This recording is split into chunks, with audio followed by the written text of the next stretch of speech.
Então, boa tarde a todos. Meu nome é Caroline, como ele já apresentou, né? E eu vou apresentar esse trabalho para vocês. Nós somos 4 autores. Então, primeiramente, começar falando um pouquinho sobre o cenário da tuberculose. Então, a gente tem cerca de 10,6 milhões de doentes em 2022, 1,13 milhões de mortes em pessoas vivendo com HIV, em pessoas com HIV negativo e 167 mil mortes entre pessoas vivendo com HIV.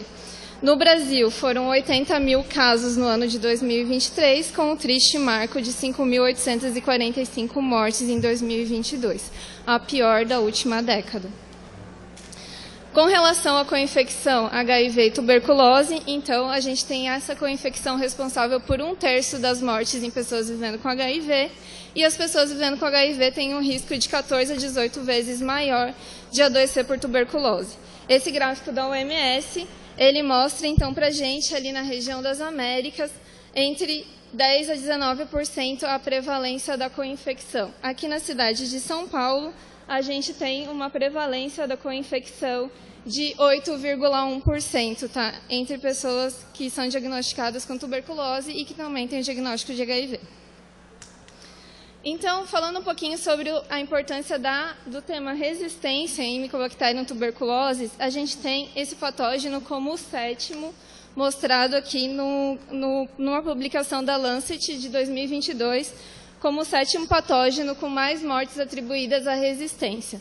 Ele fica atrás da Pseudomonas aeruginosa e ele tem mais mortes do que ela atribuídas à resistência, e mortes associadas à resistência ele fica um pouquinho atrás da Pseudomonas. Essa importância da resistência no Mycobacterium tuberculosis, ela vem ganhando tamanha importância que a OMS colocou esse patógeno na lista prioritária agora em 2024 em 4ª posição.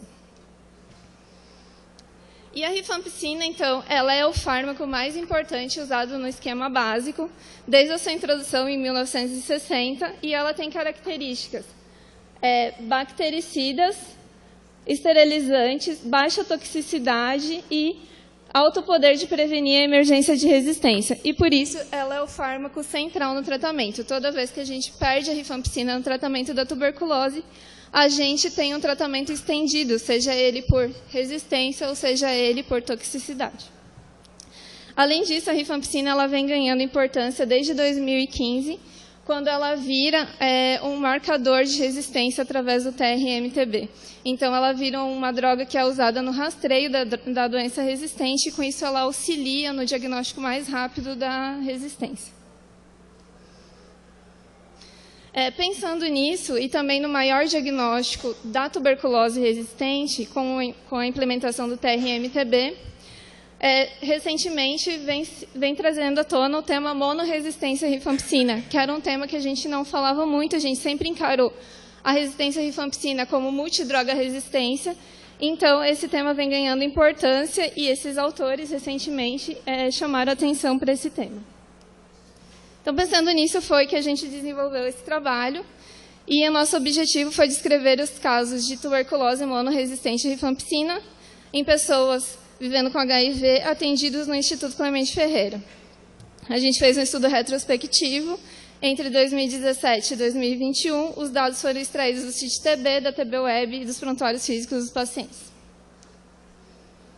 A gente estudou, então, 76 pacientes com monoresistência à rifampicina. A coinfecção pelo HIV foi observada em 14 pessoas, 18,4% do total. E quando a gente coloca entre os testados, foi 20,2%. Como a gente pode observar aqui, não houve diferença entre o sexo, então, semelhante entre pacientes HIV negativo ou positivo. A média de idade também foi semelhante. A questão da situação de rua parece que mais prevalente em pacientes vivendo com HIV, assim como a questão da privação de liberdade e a questão do etilismo e do uso de drogas, porém sem relevância estatística. A média de CD4 foi menor do que 250 para 71,42% dos pacientes, então a maioria com CD4 aí bastante baixo. Com relação aos grupos de tratamento, a maioria dos pacientes vivendo com HIV foi enquadrado no grupo 2, que é o grupo que fez uso de aminoglicosídeo, porque na ocasião era o tratamento da TBMDR, né, e nenhum dos pacientes vivendo com HIV foi tratado com o grupo 1, que era o grupo RHZ. Isso também tem a ver com a questão de ter tido ou não um tratamento anterior sensível. Então, a gente vê que muito mais pessoas do grupo HIV foram expostas anteriormente a um tratamento sensível, né? Não chega a ter relevância estatística, mas fica muito próximo. A maioria dos pacientes vivendo com HIV tinha uma doença não cavitária. E a gente teve aqui também uma maior taxa de abandono nos pacientes vivendo com HIV, na verdade o dobro, né, dos pacientes não HIV. Mas isso também não teve relevância estatística. Não teve nenhuma recidiva do tratamento após o sucesso terapêutico nos pacientes vivendo com HIV. E esse dado é bastante importante, tem a ver também com a exposição anterior à rifampicina, que é se o teste genotípico, ou seja, o TRMTB ou o LPA, foi concordante com o teste fenotípico, com o teste de sensibilidade em meio líquido.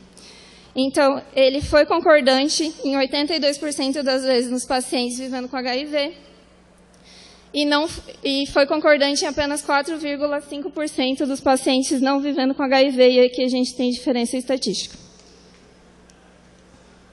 Então, com isso, a gente chega à conclusão que, em comparação com os dados nacionais e em comparação também com os dados da cidade de São Paulo, que a gente tem 8,1% de co-infecção, nesses pacientes com monoresistência à rifampicina, a gente tem um aumento, uma maior taxa de co-infecção. A maioria das pessoas vivendo com HIV com monoresistência à rifampicina teve alguma exposição prévia à rifampicina. A forma não cavitária foi a mais prevalente nos pacientes vivendo com HIV. E a alta taxa de concordância entre os testes fenotípicos e genotípicos nos pacientes vivendo com HIV mostra que essa exposição à rifampicina anterior foi responsável por mutações bem estabelecidas e de alto nível dentro do RPOB, e com isso impacta no tratamento.